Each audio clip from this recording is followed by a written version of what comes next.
इसके platform YouTube channel में आप सभी लोगों का स्वागत है। आज की एक्सरसाइज है 1.2। Exercise 1.2 question number 4। Question number 4 है HCF, फिर लिखा हुआ है 306 657।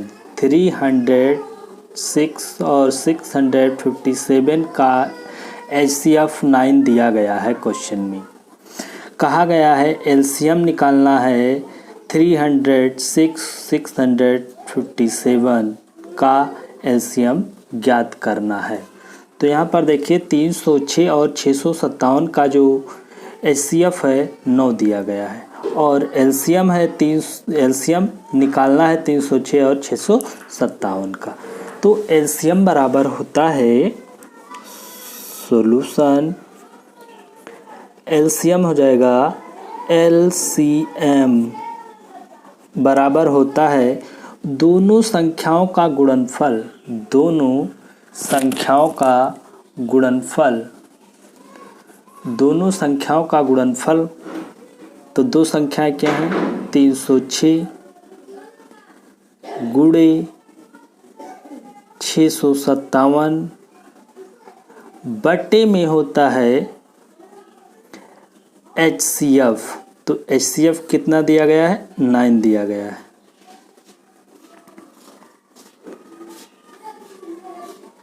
तो 9 से कट जाएगा, 9 एक कम 9, 9 त्रिक 27 हो जाएगा। तो 3 यहाँ से बचेगा तो यहाँ हो जाएगा 36। तो 9 से 36 को काटे, 9 चौक 36, 4 हो जाएगा। तो आ जाएगा 34 गुणे 657। 34 और 657 का गुणा करें तो आ जाएगा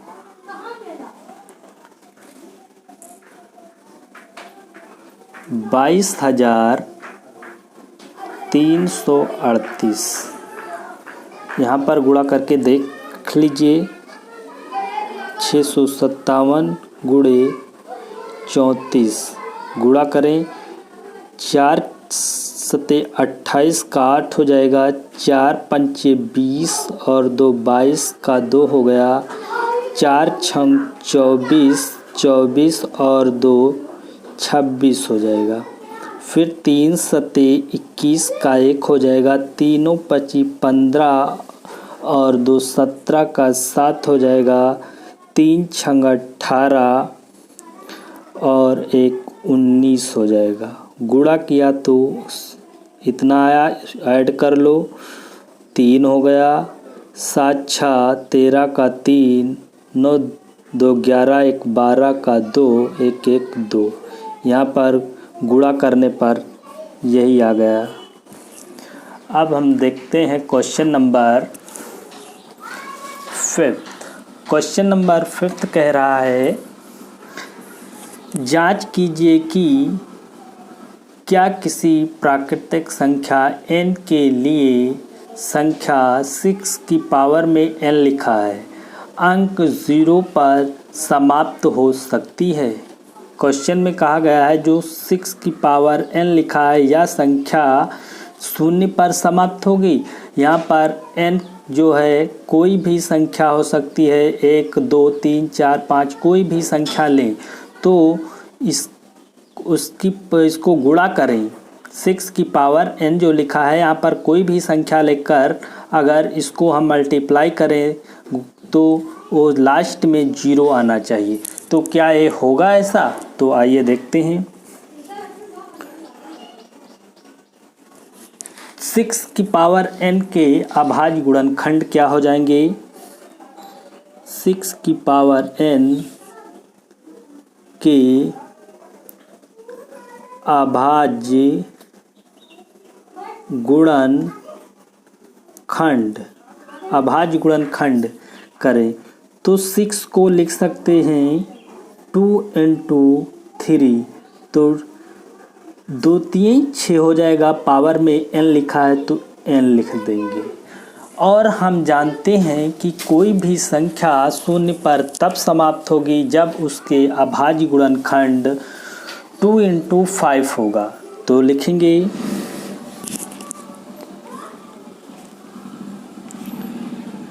चूँकि कोई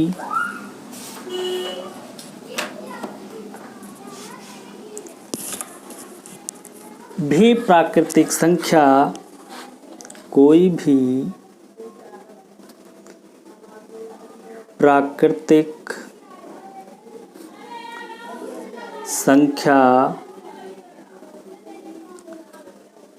जो शून्य पर समाप्त होती है यदि उसके अभाज्य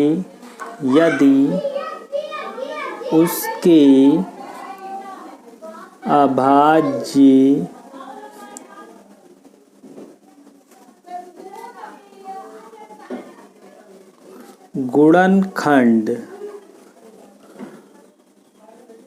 2 × 5 अगर कोई भी संख्या होगी प्राकृतिक और उसका अंतिम अंक 0 तब आएगा जब उसके अभाज्य गुणनखंड 2 × 5 के रूप के होंगे की पावर n के रूप का होगा। अतः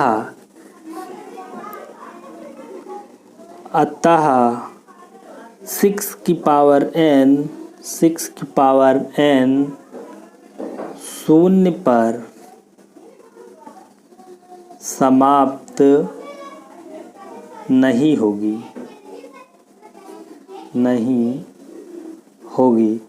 एक क्वेश्चन बहुत ही आसान था, बस समझ में आ जाता कि यहाँ पर लिखा है 6 की पावर n, एक इसको हम 2 × 3 लिख लेते हैं और 2 × 3 करें तो कभी शून्य पर समाप्त नहीं होगा। यहाँ पर 2 × 5 2 × 5 = 10, लास्ट में 0 आ रहा है। तो अगर कोई भी प्राकृतिक संख्या शून्य पर तब समाप्त होगी जब उसके अभाज्य गुणनखंड 2 × 5 के रूप के होंगे। अतः क्या होगा, 6 पावर n शून्य पर समाप्त नहीं होगी क्योंकि ये 2 × 3 है। इसके 6 पावर n के गुणनखंड क्या है, 2 × 3 है और किस रूप के होने चाहिए, 2 × 5 के रूप के होने चाहिए।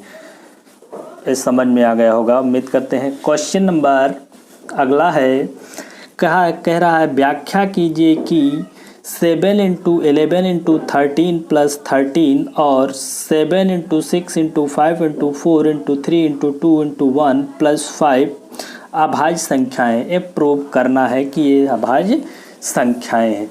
तो हम इसको ले लेते हैं, पहले सॉल्व करते हैं। सॉल्यूशन इसको सॉल्व करते हैं। पहले लिखा है 7 × 11 × 13 + 13। अब यहाँ पर देखिए 13 कॉमन मिल रहा है, 13 को ले लिया कॉमन, तो यहाँ पर बचा 7 × 11 और यहाँ से 13 निकल गया, 1 बचा हुआ है। अब लिखेंगे 13। अब यहाँ देखिए मल्टीप्लाई 7 और 11 से करेंगे तो 77 आ जाएगा, +1 होगा। तो इसको लिख सकते हैं 13 और यहाँ पर क्या आया, 78 आया। तो इसको क्या लिख सकते हैं, 13 × 78। यहाँ पर देख रहे हैं अभाज्य संख्या है।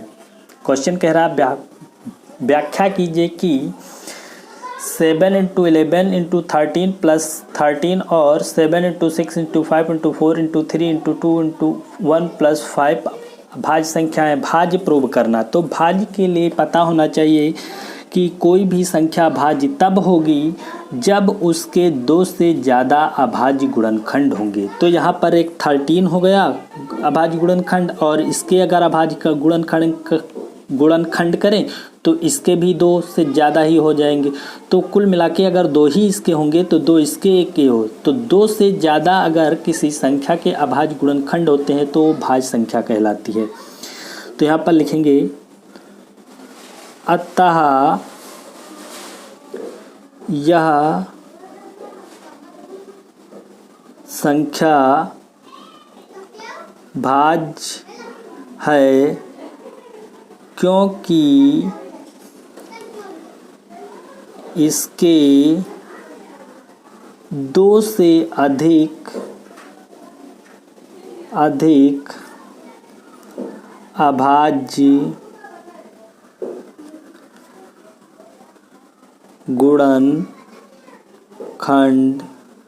हैं। ये संख्या भाज्य है क्योंकि इसके 2 से अधिक अभाज्य गुणनखंड है। अगर 2 से अधिक अभाज्य गुणनखंड होते हैं वो संख्या कहलाती है भाज्य संख्या। इसी तरह से अगली लिखी है 7 into 6 into 5 into 4 into 3 into 2 into 1 plus में लिखा है 5। तो इन सब में से इसमें और इसमें देख रहे हैं 5 और इस पूरे में देख ली 5 कॉमन, 5 ले लिया कॉमन तो बचा 6 into 7 into 4 into 3 into 2 into 1 plus 5। और सॉल्व करते हैं तो यहाँ पर हो जाएगा 5 और सबका मल्टीप्लाई कर लें तो 2 एक कम 2, 2 3 6, 6 चौक 24, तो 24 को गुणा कर लेते हैं 24, तो और 24 ये हो जाएगा और 7 छंग 42, तो ऐसे लिख लो 42 गुणे 24 और यहाँ 5 कॉमन हो गया, सॉरी यहाँ पर 1 बचेगा, यहाँ 1 होगा प्लस 1। अब इन दोनों को गुणा कर लेते हैं, तो गुणा कर लेते हैं इन दोनों को तो आ जाएगा 4 दूनी 8 हो जाएगा, 4 दूनी 8 हो गया और 4 चौक 16 और 2 दूनी 4, 16 4 20, 20 का 0 हो जाएगा, 2 चौक को 8 तो 10, ये आ जाएगा 1008 प्लस 1।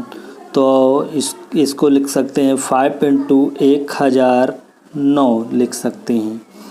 ये भी एक ए अभाज्य गुणनखंड बन गए। इसके अगर 2 अभाज्य गुणनखंड हो, इसके तो 2 तो हो ही जाएंगे और भी हो जाए वो बात अलग की, लेकिन 2 से अधिक अभाज्य गुणनखंड हो जाएंगे तो संख्या क्या कहलाएगी? भाज्य कहलाएगी। तो यहाँ लिख सकते हैं अतः यह संख्या भाज्य है क्योंकि इसके 2 से अधिक अभाज्य गुणनखंड हैं। उम्मीद करते हैं अभी क्वेश्चन समझ में आ गया होगा। क्वेश्चन नंबर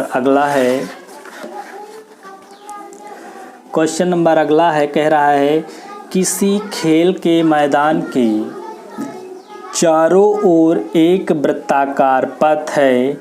इस मैदान का एक चक्कर लगाने में सोनिया को 18 मिनट लगते हैं, जबकि इसी मैदान का एक चक्कर लगाने में रवि को 12 मिनट लगते हैं। मान लीजिए वे दोनों एक ही स्थान और एक ही समय पर चलना प्रारंभ करके एक ही दिशा में चलते हैं। कितने समय बाद वे पुनः प्रारंभिक स्थान पर मिलेंगे। तो यहाँ पर देखिए कह रहा है कि एक वृत्ताकार खेल का मैदान है, ये वृत्ताकार खेल का मैदान हो गया। और क्वेश्चन में कहा रहा है कि सोनिया को इस, जैसे सपोज दैट अगर सोनिया यहाँ से चक्कर शुरू करती है तो यहाँ से शुरू होकर इस फिर यहाँ तक आने में इसको लगते हैं 18 मिनट। कितने मिनट लगते हैं? 18 मिनट। और इसी यहाँ से शुरू करके यहाँ तक चक्कर लगाने में रवि को लगते हैं 12 मिनट। रवि को लगते हैं 12 मिनट। तो कह रहा है कि बताइए कि जब सोनिया चक्कर लगा रही है तो 18 मिनट लग गए और रवि चक्कर लगा रहा है तो 12 मिनट लग गए। तो इसमें ये निकालना है कि वो समय निकालना है कि इसी स्थान पर कितने समय बाद वे पुनः प्रारंभिक स्थान पर, इसी स्थान पर वो पुनः मिलेंगे। यहाँ पर देखिए सोनिया पहले चक्कर इससे फास्ट लगा रही है क्योंकि इसे 18 मिनट में लगा लेती, एक देर में लगा रहा है रवि। तो एक कंडीशन ऐसी आएगी कि सोनिया दोबारा जब यहाँ पहुँचेगी तो रवि भी यहाँ पर होगा। तो ये निकालना है उस समय कितने समय ये दोनों इसी स्थान पर मिलेंगे, ये निकालना है। तो यहाँ पर देखिए सोनिया द्वारा एक चक्कर में लगाया गया समय क्या हो जाएगा, लिखेंगे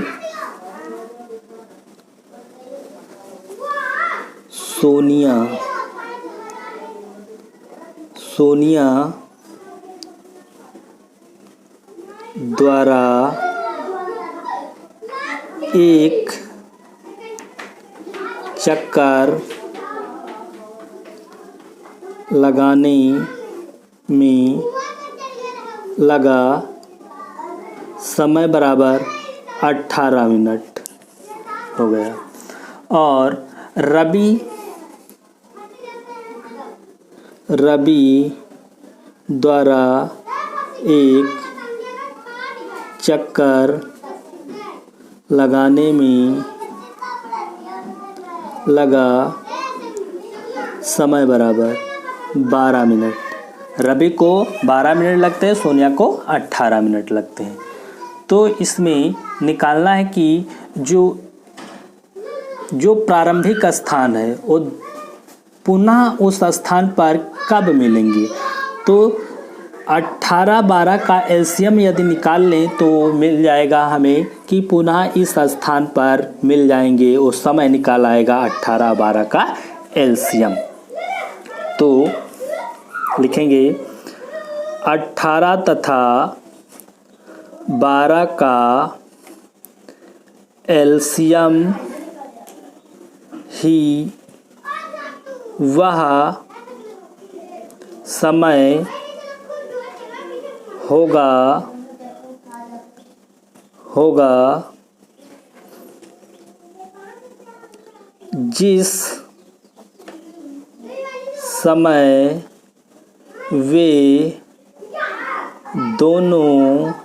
जिस समय वे दोनों पुनः प्रारंभिक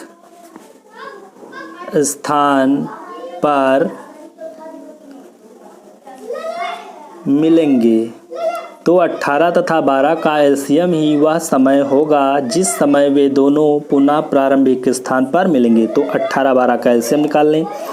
18 2 गुणे 3 गुणे 3 तो 2 3 क्षेत्रिक 18, इसके अभाज्य गुणनखंड हो गए। 12 के 2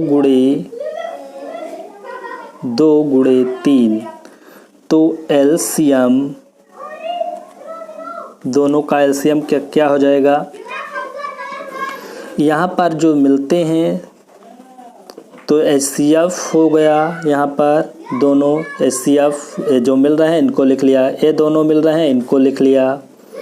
अब जो नहीं मिलते हैं उनको नोट कर लेंगे। ऐसे एलसीएम ऐसे निकाला जाता है। जब पेयर को एक बार लिख लेते हैं उसके बाद जो छूट जाता है बच जाता है उसको लिख लेते हैं। तो 2 3 6 दूनी 12 3 36 36